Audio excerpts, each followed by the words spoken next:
Dentro de nuestro círculo de amigos o conocidos, hay personas con las que nos sentimos más a gusto y en confianza. Personas a las que incluso llamamos mejor amigo o mejor amiga. Llamar a alguien así no es fácil porque implica confianza, cercanía y seguramente haber superado muchas pruebas a lo largo de los años. Si tienes un mejor amigo o una mejor amiga, dale gracias a Dios, porque la verdadera amistad es un regalo del cielo. Pues a la luz de la Escritura, yo creo que podemos afirmar de que Jesús también tenía mejores amigos. Por ejemplo, Lázaro. Jesús ahí en Betania se sentía a gusto, disfrutaba su estancia, se sentía en confianza. Tanta era esta cercanía que cuando muere Lázaro, todos expresan, miren cuánto lo amaba. Pero dentro del grupo de los apóstoles habían 3 personajes que eran todavía más cercanos a Jesús: Pedro, Santiago y Juan. A estos 3 apóstoles el Señor los invitaba a que fueran testigos de milagros especiales o de situaciones particulares. Por ejemplo, cuando Jesús es bautizado en el Jordán, solo estaba Pedro, Santiago y Juan. Cuando resucita a la hija de Jairo, estaban Pedro, Santiago y Juan. Y el evangelio de este día es otro ejemplo de ello. Mateo 17, del 1 al 9.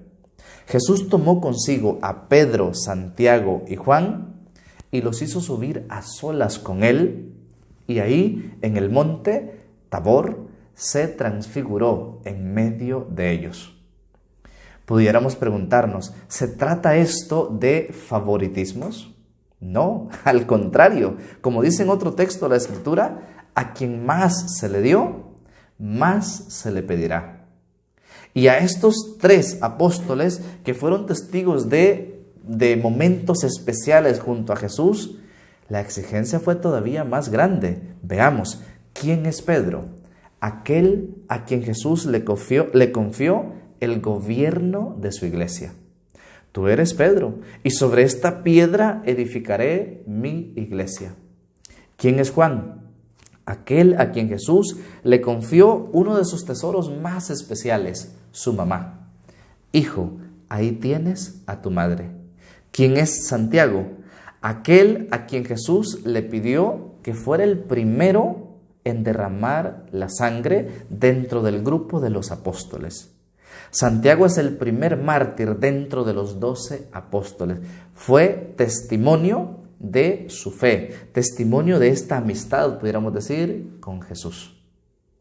Es decir, entonces que, por ejemplo, la experiencia de la transfiguración o los otros milagros de los que Jesús hizo partícipes a estos 3 personajes, estaba preparándolos para los momentos difíciles. ¿Qué podemos concluir de esto? Si el Señor nos permite experiencias hermosas a través de un sueño, de una revelación, en una oración, no lo sé. Si el Señor nos permite momentos de luz, hay que ser agradecidos con Él, pero también hay que pedirle fuerzas para que cuando lleguen momentos de dificultad, momentos de dolor, momentos de tiniebla, podamos ser fieles hasta el final, así como lo fue Pedro, así como lo fue Juan, así como lo fue Santiago. La transfiguración seguramente a estos apóstoles les dio fuerzas para cuando tuvieron dificultad. Cuando todo estaba oscuro, seguramente recordaron estas experiencias hermosas.